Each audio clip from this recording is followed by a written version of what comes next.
I probably would want to start out my presentation by just a couple little tidbits.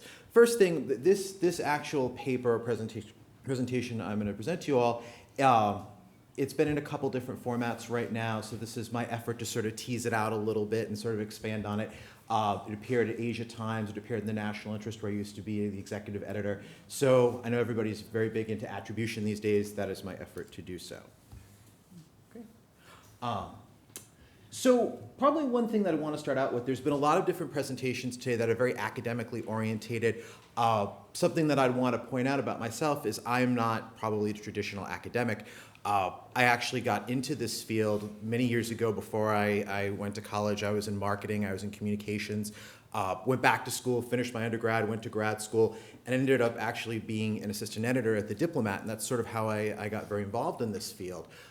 Rose through the ranks, ended up with different editorial positions. So when I approached the issues of the South China Sea and looking at US strategy, before I became a think tanker, it seems like my mindset never really shifts away from the media and thinking about different strategies that the United States and its regional allies and partners can utilize that are sort of media-centric.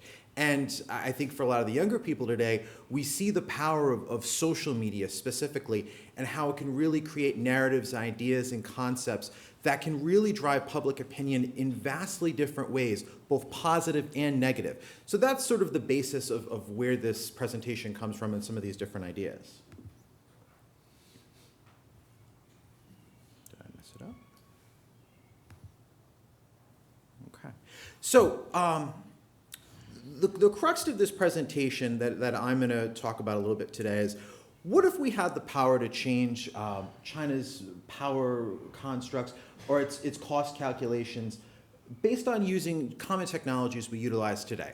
Think about your cell phone, think about digital cameras, think about those things, and how those things can be brought into social media, pictures, video, all of these things, and how they have the power to change, like I said before, public opinion and change the narrative of different concepts. And what if we were to utilize that in the South China Sea in much more effective ways and in much more stronger ways than we've done in the past? So that's sort of what the crux of this is going to be about today. So sort of think about that as I sort of move through the presentation. Now, the common theme I think everybody has to do these days is, I have about 4 different affiliations at the moment, so I have to do the legalese and say the views expressed are my own. So just keep that in mind. Now, before we talk about Shamefare and the constructs that I'm going to get in a little bit deeper detail on, I think we need to have a little bit of a very, very quick discussion about sort of U.S. policy, U.S. foreign policy goals going back to maybe about 2011 and moving forward. And then I'm just going to walk through very quickly China's goals in the South China Sea, which have been elaborated on quite a bit. So I'll move through that very, very quickly. So where do we begin? I think obviously the natural place to start is the pivot or the rebalance to Asia, very broadly defined in 2011. And really, it was the quintessential moment when the United States was going to redefine its foreign policy goals in terms of geography, which areas were going to be of most importance, which areas were going to be of lesser importance. We were going to move away from the different conflicts in the Middle East. We were drawing down forces in Iraq. We were drawing down forces in Afghanistan. And we were sort of going to move to what the future of UN foreign policy goals and strategy was going to be. We were going to focus on trade, economic bright spots, specifically in the broader Indo-Pacific region, especially the Trans-Pacific Partnership. That was going to be very important. And most importantly, we were going to focus on China. Positive and negative connotations to that. A lot of it would be basically a hedging strategy when it came to China, but also emphasizing those economic ties. We have to keep in mind that we have something like, I believe it's a $600 billion bilateral trade relationship with China. That is a lot to work on and a very positive aspect of the relationship. So that was going to be a focus as well. All right, moving forward. So it was a great plan. I mean, it made a lot of sense. It was probably the ultimate bumper sticker foreign policy slogan. There was wide praise in the media. But what happened? How did it sort of come undone or lose its focus, at least is how I would argue? 5 very quick things I would argue very fast. Domestic politics in the United States. Obviously, as we watch the presidential election today, obviously the United States has great domestic political problems. Just going back a few years and you think about the battle over sequestration and the budget At one point, we were actually talking about the United States, the superpower of the world, actually maybe defaulting on its debt obligations. How are you a superpower if that is a problem? So you can't start talking about a pivot or a rebalance to Asia if you're having these sort of basic debates about whether you're going to pay your debt or not. So think about that a little bit. Other sort of foreign policy problems, the rise of ISIS, which we're confounded with today. The United States has to obviously put a lot of resources and capabilities to try and contain, at least at the moment, and then try to defeat ISIS. There's news reports that were in the media widely circulated last week. The United States had to extend the deployment of an aircraft carrier. And there was a lot of consternation saying we don't have enough carrier capability. So if we're having problems doing that, how do you pivot to Asia? Something to keep in mind. Russia's invasion of Ukraine and cleaving off of Crimea. Again, it seems like now the United States is having to basically pivot back to Europe. We're talking about stationing more men and materiel in Europe. How do you pivot to Asia when you have to do that at the same time? Also, we have this challenge of what I call the red line dilemma. U.S. credibility, I know there's a big debate on this, not enough time to get into it, but when President Obama declared that there was a red line with Syria using chemical weapons, and then we didn't do anything about it. And I will admit, the options were not very good to do something. And it's never good to do foreign policy by just doing something. When I used to travel through Asia a lot more, when this happened, a lot of my friends and colleagues in different countries were questioning our resolve. Now, you can debate that whether that's just idle talk, but when that keeps circulating in the press, it creates doubts in people's minds. And I know that's very hard to judge on what that all looks like and if that damages U.S. credibility, but I think it's at least open for debate. And then the very last thing, America is a very war-weary country. We spent billions of dollars in Iraq and Afghanistan. We had many casualties in those fights. We had many more men and women and servicemen who bravely served and came back with terrible injuries that will cost the country a tremendous amount of money to rightly take care of those brave men and women. But at the same time, the country is also wary about making another foreign commitment. So I think that's also something we need to kind of keep into this calculus. So quickly, U.S. priorities have changed now, looking at today. And I would say there are basically three broad issues that this administration is really looking at. Defeating, but probably mostly containing ISIS at the moment. I think the defeat of ISIS will come in another administration. That's a very hard thing to do and for another panel. Russia, I think we obviously need to reinforce NATO, but also deter Russian aggression. Again, taking more resources from our ability to do things in Asia. And I think the third issue is China, which all these issues get lumped in together. South China Sea, East China Sea, Taiwan. And it ends up sort of falling as to a low third. So as all this is basically happening, essentially, as the United States basically turns a little bit away from this pivot idea, the Chinese are ramping up their escalatory nature in the South China Sea. And I don't have a lot of time to sort of go through all this, but I think we all know the actions, all the different challenges in the East China Sea. Actually, at one point in 2013, when Chinese scholars were questioning Okinawa and if that was really Japanese territory, crazy ideas. And then all the different problems in the South China Sea, which have been talked about by many of the people in this room. Scarborough Shoal, oil rigs, building what are essentially military bases in the South China Sea with anti-ship weapons, all different types of facilities, militarizing these islands, and I've got a list here, and probably more weapons to come, and very possibly an air defense identification zone. Okay. And this has been talked about before, so I'll move through this quickly. But also, China's anti-access area denial capabilities have grown tremendously. We were talking about this at the beginning of 2009, and their capabilities have grown up dramatically. One of the other presenters was talking about the Dongfeng 21D, or the carrier killer missile. There's now a one that has even a larger range, the DF-26. So their capabilities have continued to grow and to grow. And especially if there was ever some sort of kinetic conflict in the South China Sea over Taiwan, over the East China Sea, the United States would have some very terrible choices that it would have to make in men, material, casualties. And this is one of the reasons why the whole air-sea battle concept came about, which is basically being rewritten into JMGC. But it's creating a cost calculation for the United States that's very dangerous. So looking at the South China Sea specifically, what are China's goals? very, very quickly and very simply, others have talked about this, so I'll move fast. Obviously, it seems like military domination. The Chinese basically, I think, have a very broad goal to dominate this region, and I know some of other speakers have talked about all the different things why they would be doing that, but I think that's at least very broadly one. Two, effective sovereignty over the South China Sea. Enforcement of the 9 or now 10- line.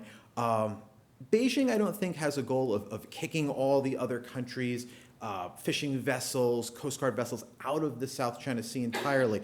But I think it's very clear that they want to be the dominant power within the whole 9 or 10- line region and do what they can over time, maybe over the next 10, 15 years, to slowly push the U.S. out of the region. I think that's broadly the goal.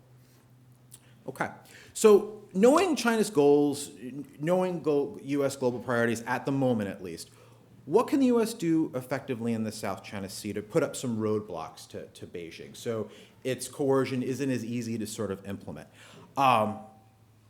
There's a lot of things I think we can do, and I think it's a great time for this debate. With the rise of, God, I shouldn't say his name, but Donald Trump, there's a great debate that's happening in U.S. foreign policy today, and I think that's a healthy thing. Forget all the rhetoric and forget all the talk for a moment. I think it's a healthy thing to sort of reevaluate our priorities and where we're going to move forward with the next administration. So I think that's a good thing to do. But knowing that the United States has all these different commitments, all these different interests, because it is a global superpower, I think when we think about a U.S. strategy on the South China Sea, it really needs to be resource light, non-kinetic, obviously, and make China pay a price for its actions while trying to preserve the status quo. And of course, taking into account the limited availability of U.S. resources. Now, important point about Shamefare. This is not a complete U.S. strategy. I'm going to be just totally honest and upfront, but part of a larger strategy. And if I have enough time, I'll try to walk through a little bit of that. But I think this is a very important part and a down payment towards that strategy. So, Shamefare, getting to the bolts and nuts of this. Like I said, part of a bigger U.S. strategy. But I think the thing that's important is that the United States, before it enunciates any strategy on the South China Sea, needs to be very clear about what its goals and intentions are.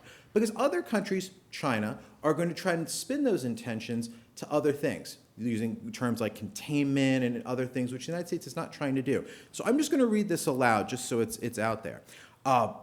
America's most important goal that it shares with partners and allies across the Asia-Pacific and wider Indo-Pacific region is the maintenance of a peaceful and prosperous status quo that ensures no one nation unilaterally coerce other countries or attempt to bend their will through coercive measures, turn near seas or oceans into territory, or use hostile acts to achieve its aims. I think those are broad things that I think most of the Indo-Pacific community can get behind. They're very, very positive things.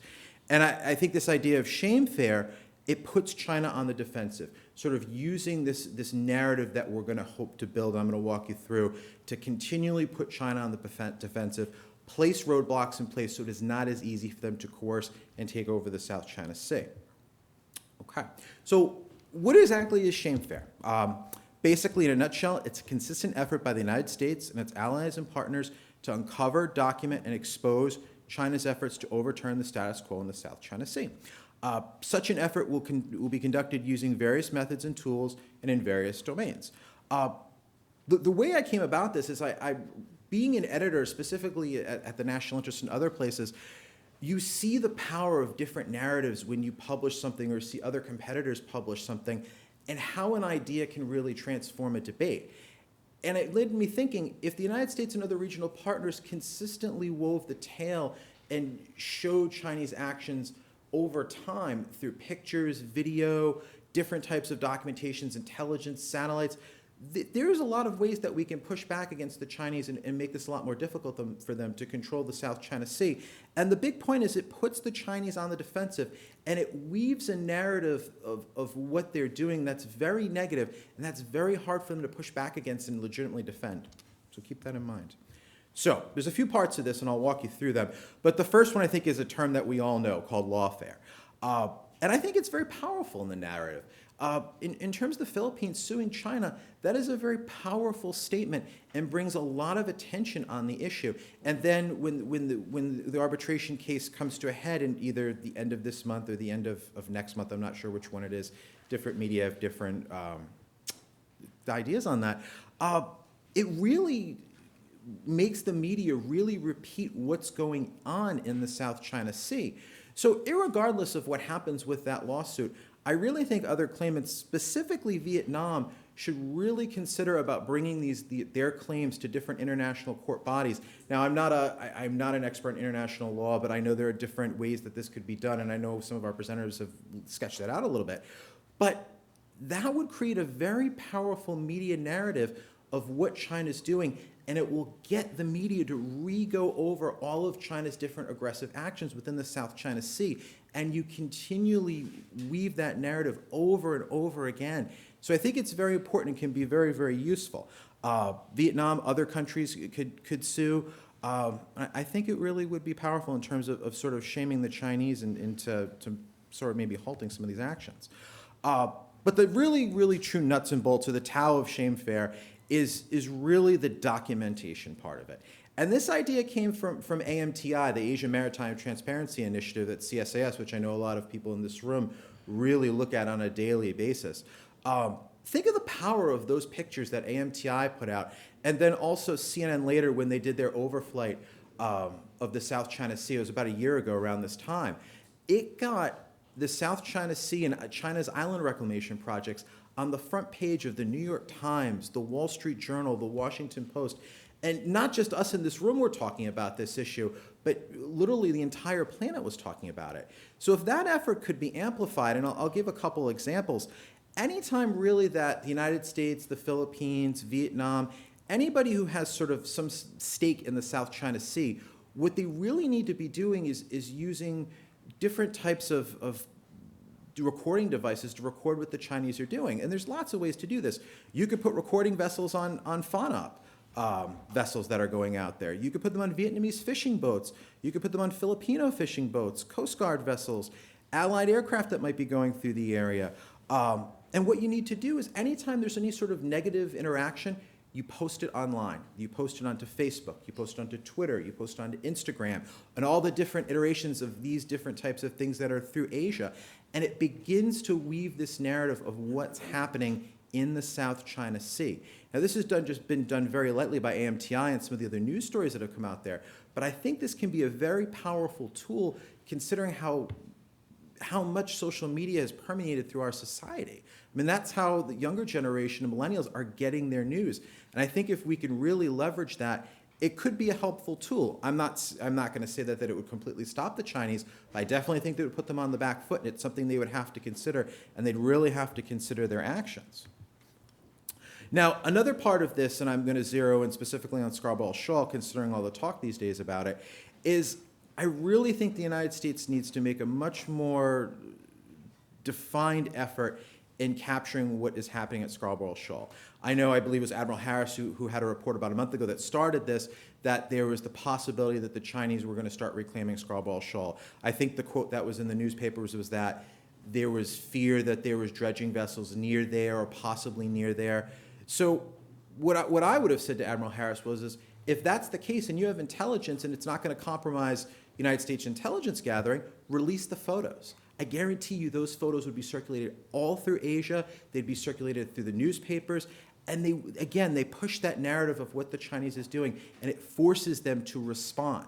I mean, we've all watched some of the different clumsy Chinese press conferences of, stating, their regional hegemony, or I can't think of the exact terms, but if you can keep pushing them back, I think that's a very, very important thing to do. And I think you need to keep the pressure on them, and I think that's strategically important. Something else I think that's important, and this has come out a little bit more in the last couple of weeks, something I call the Greenpeace strategy. Obviously, when you reclaim islands, when you dredge massive areas to build ports and all these type of things, you basically have to destroy the ecosystem around those islands. Now, I'm not an environmental expert, but that seems like pretty clear and pretty basic. So one thing I think the United States can do, along with its allies and partners, is really speak out on this issue. And if we have intelligence and satellite reconnaissance that can show some of this, it might be hard to do, but I think it's out there, release the photos. There's nothing more powerful than documentation to show the world what's going on and then keep sort of weaving that narrative. I think that would be a very powerful thing. And this has come out quite a bit, but I think it's something that needs to be pushed more. Now, I do have a little bit of time left, so I can get to this, which I'm happy about. So Shamefare has to be part of a much more comprehensive U.S. strategy to halt Chinese coercion. And there's a couple things we can do. There's quickly 6 things that I would point to. I think the FONOP operations, they need to continue. There was going to be a third one, according to press reports, and it was canceled, and I know there's been a lot of debate on why that was done. I think that was a mistake. I think we need to continue that as part of a bigger strategy. I think it presses the idea that freedom of navigation is something the United States is going to continually press upon China, but also other claimants in the South China Sea and globally. It's been part of U.S. strategy for a long time. Anytime you cancel something like that, it obviously sends a very mixed message when I kind of put my editor or communications hat on. So I think that was a bad mistake. We need to continue that. Number 2, it looks like there's overflights now of Scarborough Shoal using A-10s, helicopters, other things. From the latest count I have, there's at least been 4 of them that have been publicly released. I think we need to continue that. It shows the United States is certainly invested in that part where China might reclaim, and it shows them that we're taking a stand. I think that's something that needs to continue onward. The other thing that I would argue, and I've argued this in other papers before, is that China's not the only country that can do anti-access area denial. It's an old term. The Japanese used it during World War II. You can go back to ancient times. I believe there are references to it in Thucydides and other books if you really break down the strategies. So there are lots of different ways that we can push back. One way would be to arm Vietnam. I know that's American equipment is obviously very expensive, but there's lots of different asymmetric weapons and tools that could be bought from the Russians, from us, and others that could sort of turn that A2AD calculus on China's head. The other thing I would argue is that if this continues on and China keeps pressing its claims in the South China Sea, other countries, specifically the United States and others, can change the status quo in the South China Sea. Specifically with Taiwan, relations could be enhanced dramatically with Taiwan. The Taiwanese are always begging for more military equipment. We have lots of different tools at our disposal to push back against Beijing. So I think it's something we need to think about. Number 5 is very low-hanging fruit. Why is China invited to RIMPAC when all of these different things are going on? I understand that the rationale that we're hoping that China will be a responsible stakeholder and a part of the international community. Really, from 2008 on, that hasn't been the case. So why are we going to invite them to this prestigious international grouping and naval affair when they're doing all these things? So I think that's something that needs to happen. The last one is one that I don't hope that isn't considered, but if the trend lines continue, I think the United States really needs to have a bigger, much larger conceptual conversation within its foreign policy community of really rethinking the U.S.-China relationship on a much grander scale. That means in terms of our diplomacy with Beijing getting much tougher. It also means economic ties, too, might have to be on the table. I know that's controversial, but that's if China continues pushing on like this and eventually declares an ADIZ in the South China Sea, other coercive measures, we have to start thinking about larger steps. So I'm going to poke a hole in my proposal here because I think that's important. How is China going to react? Obviously, with losing face in Asian communities being something that you don't want to do or push, I think the Chinese are going to push back and push back probably pretty hard. There's a report today in VOA News that the Chinese basically said if the United States and others in the South China Sea push, the Chinese are going to push back even harder. That is a very strong possibility. But I would argue the United States, in its timid approach towards the South China Sea, has not worked. And I think that there really needs to be a recalibration of our efforts. So I'm basically out of time, but I would just throw this out there. Even if you don't like this concept, I think there's a very broad argument that can be made that the U.S. approach right now is not working. And we need to really think about bolder, greater ideas that are, of course, non-kinetic, but that can use the power of the media and other tools to really push back on the Chinese, to put up some roadblocks that they'll be much more difficult to get past. And I think using the media and social media and other tools could be one of those. Thank you.